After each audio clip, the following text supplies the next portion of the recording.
Anong mensahe ang kailangang marinig ng mga Virgo mula August 1 to 15, 2024? Pwedeng nangyayari na to, mangyayari pa lang. Kung hindi man tumama sa inyo itong magiging reading, baka tumama sa someone na malapit sa inyo. Yung gender na maaaring lumabas mamaya, gawin nyo na lang energy, masculine o feminine energy. Pwede rin na yung lalaki, siya yung extrovert at yung babae, yung introvert. Pwede rin naman na wag nyo nang pansinin yung gender. Anyways, magsimula na tayo.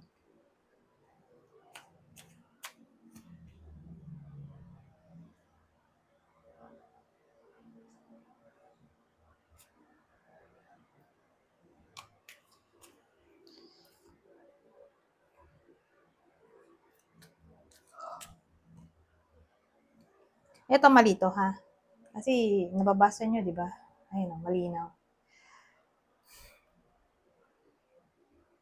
Mali itong description dito, napansin ko lang. Nagkamali ng print. Yung description dito ay parehas sa magician na baliktad din.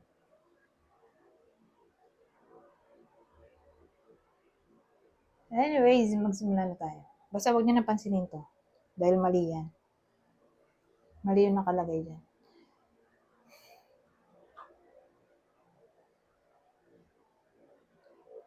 May relationship tayo dito. Whether kasal yan o in a relationship. Basta relationship dito sa tarot. Mamaya, may iba pa tayong deck. So, kung di mag-resonate sa inyo to, may iba pang deck. Mamaya. So, again, ito relationship o marriage, wedding.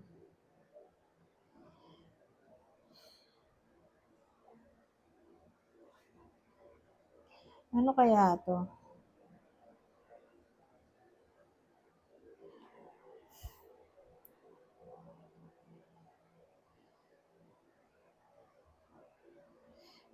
Ang dating kasi, parang may duda. Parang may nagdududa.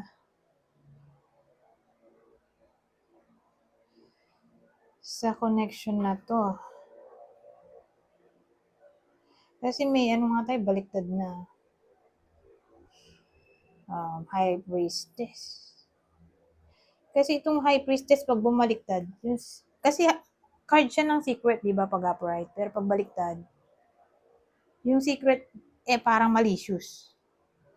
So, ito nga,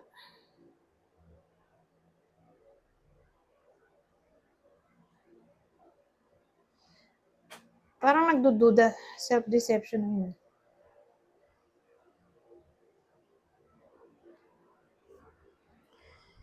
Nagdududa, feeling niya may sinisecret sa kanya yung person niya.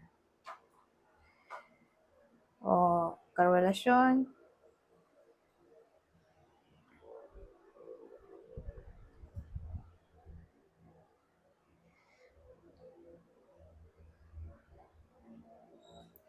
Pero tingin ko mali siya ng duda. So, probably malalaman din niya sa bandang huli na mali yung duda niya o hinala. Anyways, punta tayo dito.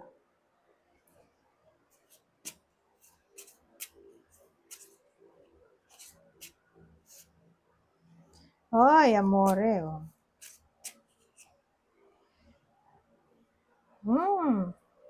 Interesting. So, ang dating sa akin, fall in love na to.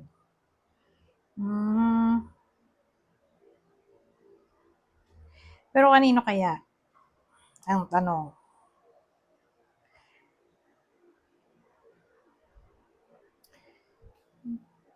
Siguro,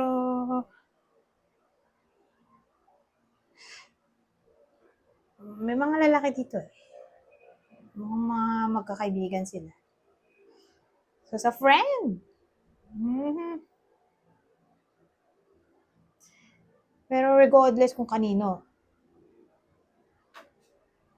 tingin ko, marami sa inyo na single, magiging in a relationship na, lalo na kung may nanliligaw o may natataypan. Kasi mukhang magsasaya, ha?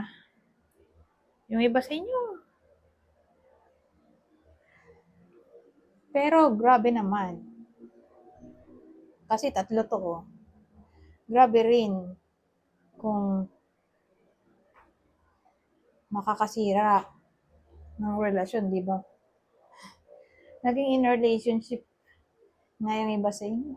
Nakasira naman ng relasyon ng iba. Pangit din, di ba? Huwag naman ganun.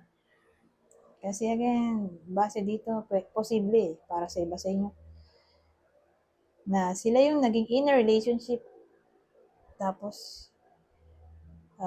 nakasira naman sila ng relasyon ng iba. OMG.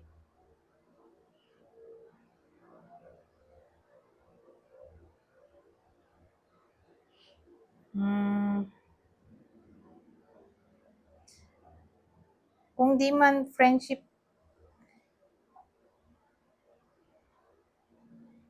may friend nga kasi tayo dito, eh.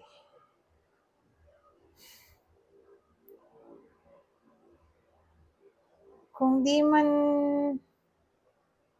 friend nila yon, yung magiging karelasyon nila dito, baka sila yung makasira ng friendship ng iba. So again, positive, negative kasi to, eh.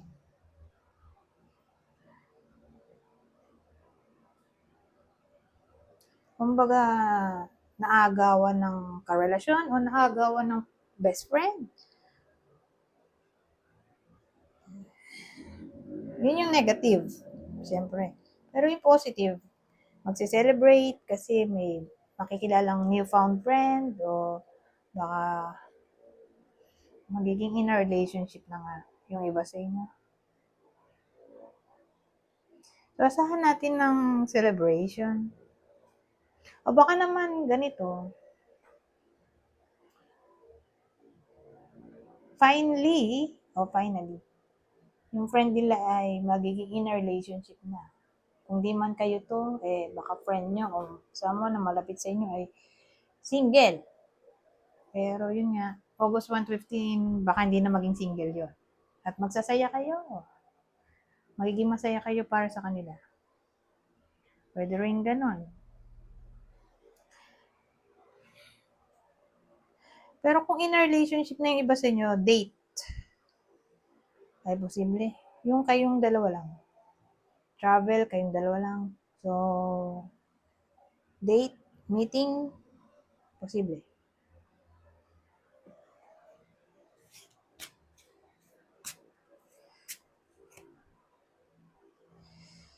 La Donna di Servizio.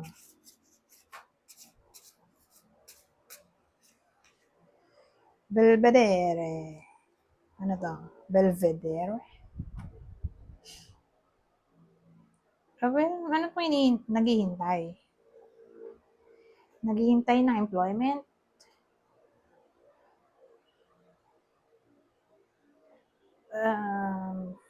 Siguro nag-a-apply.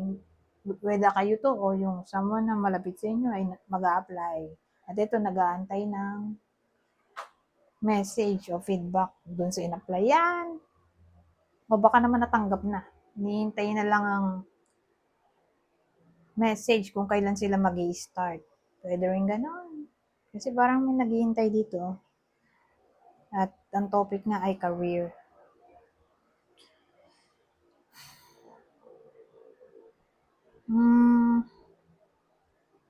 Pero malaki chance na babae yung tatamaan nito. Babae o introvert na tao, kung lalaki man. So again, babaeng tao, pero pwede rin sa lalaki kung introvert.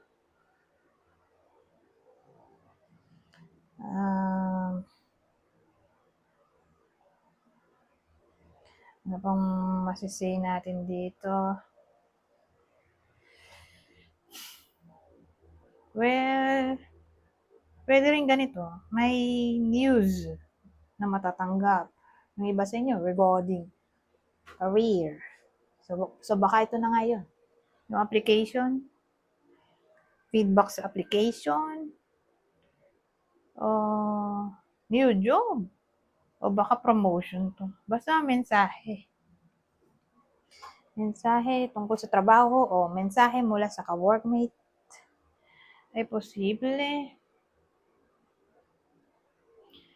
O baka naman may iba sa inyo na ini-expect. Whether kayo to na nag-expect sa career nila o may someone na nag-expect sa inyo na ka-workmate.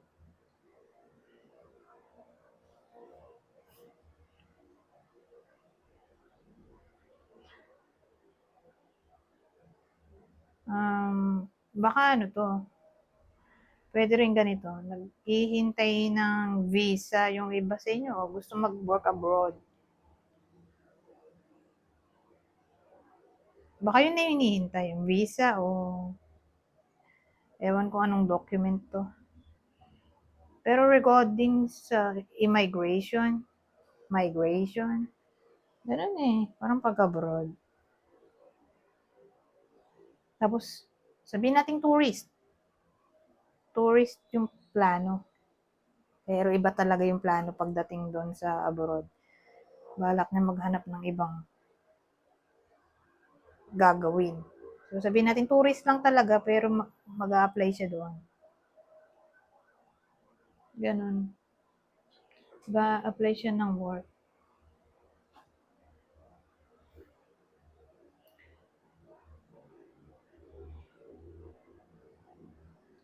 Ngayon, sabihin natin may hinihintay yung iba sa inyo. Someone na nang ghost sa kanila o nang iwan.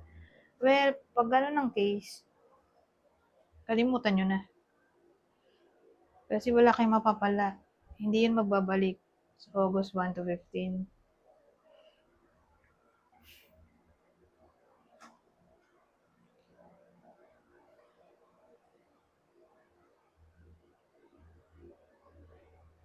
Pero may problema tayo. Sabihin natin may hinihintay yung iba sa inyo, news mula sa abroad. Ewan ko, parang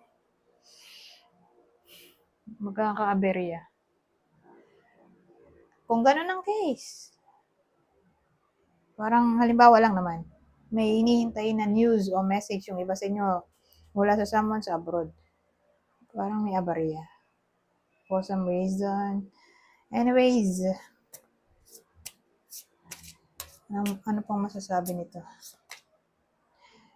So, ina-encourage na maglinis.